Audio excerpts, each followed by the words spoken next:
Welcome to the Path Podcast, where we will travel the lives of some bold women, from dreams to detours to destiny. She did not choose this path. This path chose her. This is the Path Podcast. Welcome back, Path listeners, to another episode of the Path Podcast with your sister, your motivator, your confidence builder, the one who believes that purpose is bigger than obstacles. Well, Path listeners, I have an exciting episode that we're going to dive in right into today. Something that's near and dear to my heart, and I think the world needs to hear. I'm going to be talking about our singleness, ladies and gentlemen out there, because I do know there are some men who listen to the Path Podcast. Please continue, share it to men, women, everyone in your life. Please share this podcast. We are going to talk today about I'm going to talk about what my singleness taught me and still teaching me to this day. And that singleness is not a curse. And it doesn't mean that if we're single, that there's something wrong with us. Let me tell you, I could have gone in so many different directions with this podcast here in this episode, but I'm going to try to stick to some of the things that I learn and what we all can learn. And if you are out there single today, that I hope you hear what I'm saying and truly try to take time to do some of the things that I will suggest or offer to you, because this world will make everyone think that they should be all coupled up right now, married, but it's a time and a place for everyone. It's not going to happen in the times that we want it to happen, but if you just stay diligent with what you're supposed to be doing for self, it will happen. To my married couples out there, this is for you as well, because you do need to listen to some of this. And if you're married, and we pray to God that your marriages are strong, because we pray here on the Path Podcast for marriages. We believe in healthy relationships. So we're praying for you to continue. But you have daughters, you have sons, and these are things that you can offer them. So all my married and my couples, please stick in here with me, because it's a lot that we all can learn. I had the opportunity a year ago to speak at a conference put on by my soror and friend, LaTressa Crawford. Look her up on Instagram. She's at The Real LaTressa Crawford. Her event is called Finding Joy in Everyday Life on July 15th in Lawrence, South Carolina. Go to her website. She has a link tree on Instagram. You can find out all the information. It is not too late. But I spoke at a conference last year in 2022, and she had 4 speakers that was dynamic. I spoke on finding joy in everyday life in my singleness.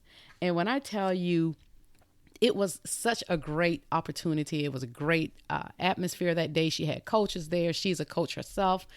We had so much that was poured into everyone who came in and spoke about them finding their joy in whatever that topic is that they spoke on. But I spoke, of course, on singleness, and I came out to the song, of course, my Beyonce song, Single Ladies, and had everyone to throw their hands up. I had the married ladies throw their rings up. So it was just a wonderful time. And one thing I started out in that speech, I said, one of the things, although I've found the joy, I know the joy in my life where I am today, it is still my desire to be married. I will admit that and put it out there. But one thing I can tell you, I'm not going to rush into anything until that time comes. And I'll talk a little bit more about that later. So stick around, everyone. This episode will bless everyone. Again, even my married couples. So you're listening to this today. You're either single or married or in a very committed, serious relationship. So sometimes if you hear me say coupled up, that is someone's married to me or in a very committed relationship. I'm not talking about situationships or whatever they call it, but I'm talking real committed relationships. I heard where Devon Franklin asked his congregation when he was speaking for the single people to raise their hands who were all single, and then who was not single. So I'm sure that was all the married people or people in serious relationships.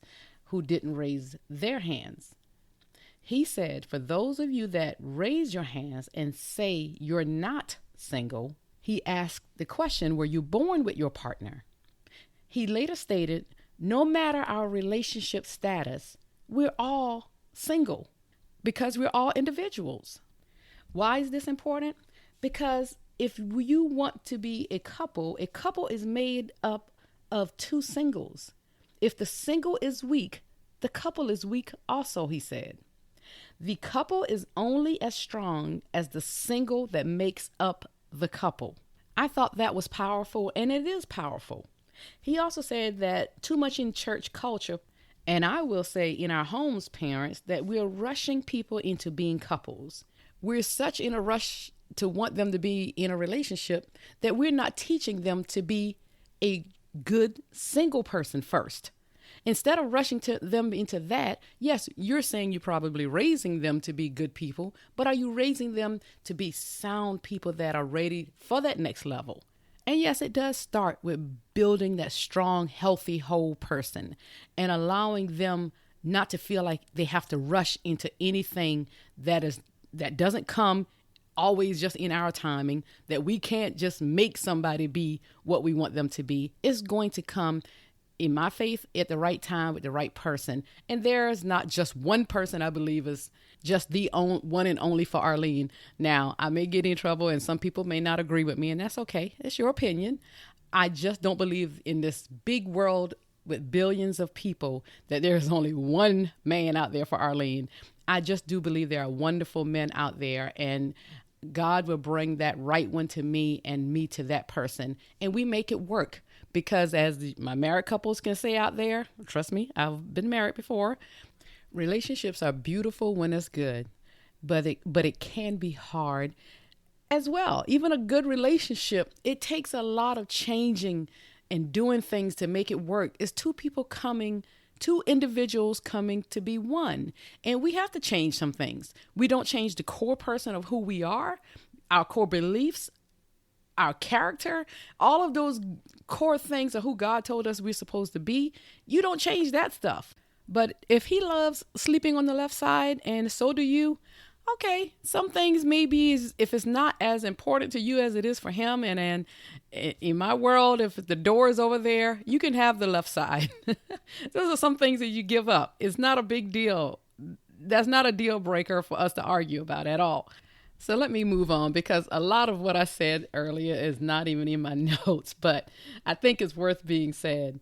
But ladies, let me tell you out there, being single is not the end of life. Stop it. It's not. It's a beautiful time to discover yourself. Being single doesn't mean loneliness. As a single woman, and today I can proudly say, to the contrary to popular belief, I am single, and get this, I am not lonely. I have the most joy in my life than I've ever had. And let me say, if you don't know that there is a difference between happiness and joy, let me be the first to share this with you. Happiness, as we know, is about self-pleasure. Happiness may dwell on materialistic things, the worldly pleasures, while joy, on the other hand, it comes from our soul being satisfied in our emotional well-being. Remember this, happiness comes from outside things, but joy is about inner self. So needless to say, I found joy in me, myself, and I, until the day comes when that changes with a partner in my life. So again, trust me when I say that the single life is not a lonely life. The world has made single a negative thing, like it's a disease that needs to be cured, I heard. Parents, aunties, and uncles out there, we are putting way too much pressure on our kids, especially our daughters, I'll say, because there's a difference how we do it. Even though I know a lot of you out there with sons, you have the desire for your son to marry one day and blah, blah, blah, blah, all the things that we want for our daughters. But we do put more pressure on our young ladies. And I think pressure is put on them because we know that they produce. And what we know that it's a timing thing that we've talked about because of health reasons as well. But we put more pressure on our young ladies. When we ask this question that we are today going to stop doing parents, aunties, and uncles, why are you still single? Like, there is a problem with someone who is single. This is the same person who, if truth be told, that's asking and all coupled up, that may not be happy themselves if they can be honest. They may have settled and wish they have waited. Some of you, if you were honest, would tell your young person you wish you could get your spouse to go to couple counseling. And some of you, unfortunately, I believe, you're lonely. You're in a married relationship on paper, but living in that house is still a lonely space for you. If you would sit and talk to your young people and be honest, not saying that they need to know your business, but to the honesty of a relationship and how hard it can be. Hard if we didn't do our due diligence in going into that relationship the right way. And trust me, tell them how some of the mistakes you've made. Tell them you wish you had done certain things. No, they don't need to know everything because it's your marriage and your business. And that is not something for our young people to know all of it. But we have to be honest. And even if you don't tell them anything personal about you, which is okay, let them know what they should do, because you could say the things that you wish you had done if you had done it the right way in the beginning. And trust me, everyone out there who even is married, we know that marriages can work. It just takes both people trying to make sure they do their part in making sure moving forward, the marriage is better and healthier. And again, not only the marriage, but you, the individual. So two of you are coming as two healthy individuals to help make this marriage continue to grow and flourish in a healthy manner. And for my single people out there, again, it is not a depressing place to be when you're single. It is a time for self-discovery, to be selfish and spoil yourself. Not let people put that pressure on you to do something that you know you're not ready, or to go try to find something or settle because you're tired of people asking you. This is the time to know who you are. This is the time to set those core values of how you've been raised and taught, and the things that are deal breakers. And if you don't have any, I submit to you today, start knowing those things, because everybody will not come with the same upbringing you have. Everybody does not believe in the same things. And the last thing you want to do is find that out 1 year, 2 years into the relationship. Because ladies, we have a tendency to sit because in a relationship that we already know that's not serving us. Just because we spent 3 years with the person, we feel like that's our whole life, so I should just continue because now I want to make it work. No, you still have a lot of life in you left. Move from that thing that you already know that is not serving you, or you're settling, or they're just not going to change or want to try to change. That's why you have to be very intentional and pray about it. Pray for discernment. And for that discernment, you will know if you need to run far away and fast, or inquire to learn more cautiously. Pay attention to those red flags and stop making excuses for the person. Path listeners, I've already started sharing some of the misconceptions people have about someone who is single, that we're lonely, that we're sad. Another misconception that people have, that there must be something wrong with the person. And we have a tendency to question that internally. We would ask, what is wrong with me? Why am I still single? You see one or two of your friends in a relationship and you think the whole world, they're in relationships. Again, I'm not saying that it's not okay to want a relationship. Trust me, that is not what I'm saying. What I'm saying is we have to be careful with the questions that we put on ourselves and other people, like it's a problem, because loneliness is not peculiar to singles alone. Again, it has to do with relationship. A person can be married and still lonely. So don't look at other people wishing what they have. Wish for what you know you deserve and what you should have, and do the work until it comes. Don't look at your friends like they always say, don't wish for what someone else have, because you don't know what is going on behind closed doors in another person's home or in their relationship. On social media, what we always say, they put only the good things on social media. Yes, we do know some people put all their business that is not good as well.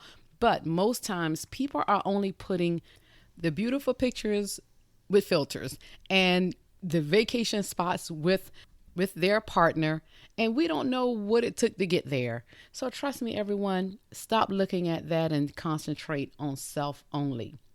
I want to move into 5 valuable lessons and truths you should learn in your singleness, not in any particular order, because they're all number one, but these are a few truths I know for sure, even myself, about being single.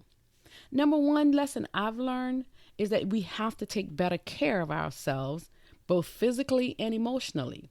As we know, this is very crucial just to our overall well being. But I will submit and say to you today, make sure you take care of the inside before you concentrate and spend all your time on the outside. Because no matter what, if your inside is beautiful and healthy and strong, it will come out on your outside. No matter what your size is, no matter what, that inside is most important. And I wish more people would take the time to make that inside just as beautiful as their outside. Because trust me, there is someone going back home with everything on the outside looking like there is not a problem, and go home with tears and with emotional baggage that they're carrying, and low self-esteem that no one else sees. Because when we look at the person, we see just the exterior, but that person is just torn up inside. And for me, as a person who is a motivator and a coach and loves to encourage everyone, it tears me up inside to think that there is another person out there that's hurting inwardly because they're dealing with something that they refuse to get help for. They spent so much time on the exterior that they've ignored the inside. I am here to tell you today, you need someone in your corner. I am that person for you, because I want us all to be happy and fulfilled. And trust me, we all have to do work. As positive and as encouraging as I can be, I have to always continuously do the work on myself. We have to do that because, again, we never stop growing. We always have to encourage ourselves. I have to motivate myself. I have to not look at everyone else as I try to grow a business myself. And I always have to make sure I'm doing my part to make sure I'm staying ahead of my emotions and my feelings, and of course, and the physical. So take care of yourself, everyone. It is a true thing that we should never stop doing. Don't think you've ever arrived at growing as a person, because with every change in life, there may be times we have to work on ourselves to deal with that. So just continue to grow it physically and emotionally always. A second important lesson I've learned is setting boundaries, y'all. When I tell you this one is very important to me as well, like I said, they all are. And I'm very selective with the people who come in and out of my life. I've learned to set boundaries like no other. And what it does, it helps you and I to prioritize the people that we allow to come into our lives. And trust me, avoid those toxic relationships, because I tell you, the one thing after my divorce I prayed about, and I asked God to keep junk away from me. Now, I don't mean like I'm calling people junk, but if they come up with that toxic relationship, ways about them, that's junk to me. So yes, keep junk away from me. And sometimes I had to ask God, I'm like, okay, is everybody junk? Because I went through a period when I didn't date for a long time. But I promise you, I saw the hands of God doing just that. Now, I'm not saying some people who did approach me, I'm not calling them junk, but some of their ways, I saw that. But I was able to, by that time, because my emotional work inwardly allowed me to be able to know and set those boundaries for certain types of people and not be desperate for a relationship. Because when you're not desperate, that's not good. You look at the other one, no thank you. Ask to go to dinner, thank you, but no thank you. And trust me, the men that I've had in my life, they were wonderful men. I can sit here and say that without a doubt. Perfect? No. But definitely good men, and good men for someone else. And I may have messed up one. Hey, but we grow and we learn, right? But setting those boundaries is critical. Because the one thing I always say, I had opportunities to change my status with any one of these wonderful men. But I knew my identity was not tied up in just changing my status from single to married. I know my worth and I know my value. And on top of that, I know and I knew the things I needed to work on. Now, did I think about that while I was in the relationship? No, probably not. But I learned from it as well. Because in those relationships, I saw the things that I still needed to work on before moving in to be with the person maybe that would come that may be right for me. Hence the reason we need to learn to be good as an individual first before we consider a new relationship or try to push our kids or anyone else into a coupled relationship. The third lesson I learned is the importance of not comparing my situation with someone else's.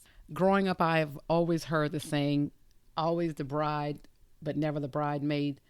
Or some of you, probably your friends, you see them in one relationship after the next relationship after the next. And we are just wondering, where is my next?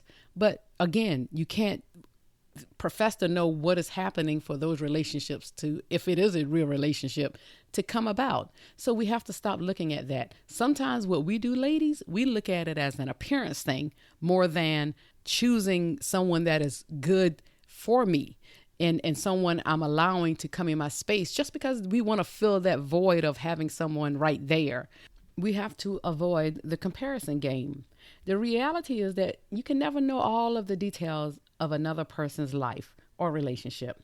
What looks like a perfect, fulfilling relationship in and on social media posts might look a lot different in real life if truth be told. And just because that relationship looks perfect, and we hope they are a good relationship, we know there's nothing perfect.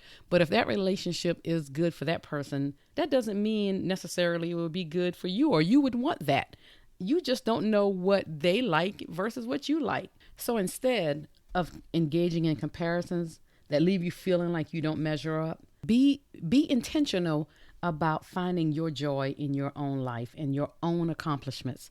Trust me, because getting in a relationship, if you're supposed to be busy doing something, a relationship takes time and it pulls you away sometimes from what you're supposed to be doing. So sometimes you have to be intentional about getting that career going, getting whatever you're doing going. So when that relationship comes, it adds to it. And trust me, so it doesn't pull you away. Because anything that is really positive and good for you, they won't pull you away from what you're called to do. Because hopefully he or she is out there doing their own thing as well. And you all can benefit with each other or encourage each other or add to each other. The fourth lesson I learned is really what I just said. It is about pursuing your passions and interests. That has helped me discover new things about myself, for me, and has given me a sense of purpose. So set and achieve personal goals so you can develop healthy habits for your own personal life. And when you are busy out there doing what you are purposed to do, especially if you're purposed to do it, because that is so fulfilling enough right there. Sometimes when we're just so busy, don't be surprised if that person shows up. And trust me, I'm not saying they will, but just be busy doing what brings you fulfillment in your personal life or your career or your purpose. Make sure you do that. The fifth lesson, and one of the final lessons I've learned and have mentioned it, but this is the best time for personal growth and reflection.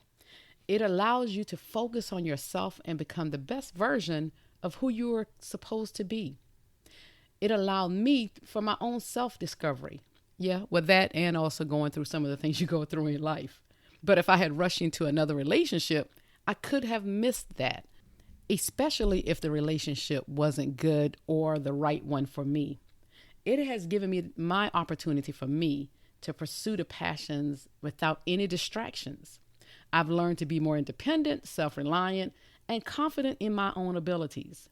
The reflection piece should come in where you evaluate your old relationships and see the things that you need to work on as well. If you know you need to work on your communication skills from the past relationship, don't go into the new one not doing the work to make sure you do that, because you definitely have to work on the things that you know that you need to improve on, because we all need to improve on something. So just make sure you're being intentional about doing that personal work again, so you can go into that new relationship when it comes as a healthy, whole person, which will also prepare you to accept the offer from a healthy, whole person only. Path listeners, we know how you feel about being single can be influenced by a variety of factors. Some that we've included already about the stereotypes of portraying how people portray single people as sad, lonely, and insecure. We know social pressures to find a partner from our families, the perception of our single status as being our individualism and or our independence. There are a number of factors that deals with this, even age, gender, and emotional concerns. Regardless if you're single by choice or not by choice, just like life, we always have to change our perspective on where we are in our lives and always focus on the positives. And in the case of anyone longing to be in a relationship, until that time comes, learn to enjoy the freedom that it brings. Change your perspective and it will change your life, I promise you. Don't concentrate on the negatives that people put out there about it or some of the negatives that you may feel about it. You have to change the way you look at it, and I promise you, it changes how you feel about it. It starts with the mind first, everyone. And speaking of the mind, Path listeners, what do you do if you are single and feeling the weight of loneliness? You know what? We have, again, I'm always saying therapists and life coaches out there, talk to someone, because I'm sure it has to do with something else that helps you in your life if you feel like you need to move forward and you can't get past this part. It's something internally more than just having someone else in your life. For some people, not everyone, some people just want a relationship. We know that. Not just want a relationship, but they just want a partner in their life. And I get that because that's understandable. Just make sure it's not your only focus, because if it is your only focus and make you feel like that's the one thing that's going to make you happy or the one thing that's going to set everything in motion for your life, then there is something else I think you need to work on and look into to deal with in your own life. And if you're feeling lonely, don't try to hide it or deny it. I promise you it's showing up in other areas of your life. Surround yourself with positive people in your life that can encourage you, and work again with that mental health professional if it's to another level where you feel like you need to get that help. Sometimes we need those professionals to help us escape those dark thoughts that keep us isolated or keep bringing up only the negative, and find out why is that happening. I will also submit to some of you, start serving others. Do random acts of kindness. That is something that can help bring you joy. And most importantly, accept all the parts of who you are, because you can do all of the above. And if you don't accept yourself, you can sit in a room of 100 people and you will still feel alone. And for those of you, if you're single, not by choice, and have gone through a divorce, a bad breakup, trust me, I know that is not a good feeling. Divorce is one of the most painful, and breakups, experiences in life that those of us who have experienced it would not wish or prescribe on anyone. After the end of a relationship, it is a time when you want to try to escape the feelings and the thoughts that you're going through, but this is not the time to do that. And for those out there of you who are married or close to someone you know that is going through this today, give them grace. Stop thinking they're okay and allow them their time to grieve. Don't assume that they should just get over it. Put yourself in their shoes, and even if you have and handled your divorce break or your breakup differently, don't expect them to do the same. That was your experience. Give them grace until they handle it their way. Now, let me say this. It will come a time when we have to challenge those that we do love to move forward, of course. My timing is not their timing. But because I'm a friend who loves a person who may be hurting, I won't let them sit in that pain and hurt forever without challenging them to move forward. For me, healing came after many nights of crying. I had great family and friends, thank God, around me. And I was seeking God continuously for the why. Why did this happen? And healing came from listening to God's answers and his quietness, because his quietness was a way for me to figure things out myself. Healing came from me moving forward the days I didn't want to. I had to push myself. And I had to push myself to accept this new life of being single again. And it was not easy, everyone, again. But you know what? I did it, and you can too. Path listeners, we are all a work in progress. And I, as always, state I should be forever growing. And although this episode was mainly on single people and the individual person, if you're married and listening to this, I still encourage you, be true to yourself, even in your marriage. And if you discover that you have not been true to who you are supposed to be, consider counseling as an individual and as a couple. Some people choose to be single and are happy in their singleness. Not everyone is choosing to be married, and I am not here to debate this decision for them. But if you know someone who just chooses to be single, let them be single. Some people are truly happy and don't want to deal with that. And if that changes, they have a right to make that change as well. Just be the friend, sister, whomever that they need if they need it, and just encourage them to be who they are. Path listeners, make your single days one of the best times of your life. Get to know yourself, explore yourself again until you are ready to share self with someone else.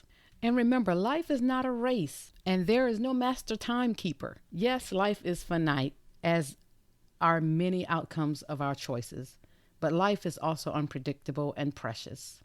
What matters most to living a satisfying life is finding happiness in the journey rather than just the destination. Remember, coupling up is not the answer. Again, if you're feeling lonely or have some insecurities before the relationship, trust me, the relationship will just intensify that problem because you need to work on it internally. If you think you will have more peace if you just find a partner, I am here to inform you that a relationship will just intensify that if you don't have peace within yourself before the relationship. It is unfair to put that much pressure on another human being. Your partner is not the answer. The answer comes from within. And your partner should be an addition to you, not the sum total. I wanted to write this down like in first grade when we said Johnny had one apple and Sue had two. So I'm going to say it this way. Is again, Johnny is one whole person. Sue is one whole person. One whole healthy person, each person, I must say. And they're both coming together, two healthy whole people to make one. They're two individuals coming to make one. Two different perspectives and two different opinions with common and shared goals for their relationship. You don't have to wait on someone to find love, everyone. You are love, and you are loved by many, I'm sure. The final thing I want you to do with me is repeat after me. Now replace my name with your name. Arlene, I love you. Girl, you are wonderfully made and complete just as you are. You are a learner, so there are things that you can always stand to grow in, but you are enough just as you are. Your core being, you are enough. Yes, change and work on some of the things, Arlene, but other than that, you are perfect just who God made you to be. You are one bad woman, and the right man will be blessed if you allow him to spend time in your life. I come to the table already with joy, peace, and a sense of self. I won't change my core being for anyone unless it's to magnify God and who God told me to be. No man or woman can make me be anything other than who God told me I am already. I am where I'm supposed to be today, and although there are times I think I'm ready to be move to that next level, I will check me to make sure I'm doing all I'm supposed to do so I'm ready when my partner comes. Well, Path listeners, I hope you enjoyed this episode. I promise you, I think I want to do another one on relationships. And if you have any questions or anything that you want me to talk about regarding relationships or anything in life, please hit me up on thepathforward@gmail.com. That's the path, the number 4, ward@gmail.com. I think this is a great topic that we should have more of. I might have missed some things I wanted to talk about. Like I said, I could have gone in different directions regarding being single. And maybe in the next one, I may talk about some of those, the differences in dealing with our young ladies versus our young men, and talking about relationships and what our younger people are dealing with. Thank you for sitting with me. And again, like I always say, my crown is not complete until every woman wears her crown proudly. Until next time, everyone.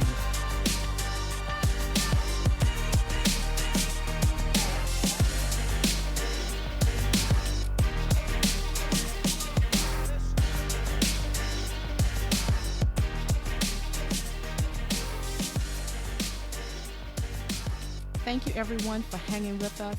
Don't forget to subscribe and leave a review on Apple Podcasts, Spotify, Google Podcasts, and other platforms, so you can stay up on our bi-weekly, real conversations with these bold women. You can follow The Path Podcast on Facebook at The Path Podcast and on Instagram and Twitter at The Path_podcast. And if you would like to be a guest on the show or have questions for a future show, you can email us at thepath4ward@gmail.com. That's thepathforward@gmail.com.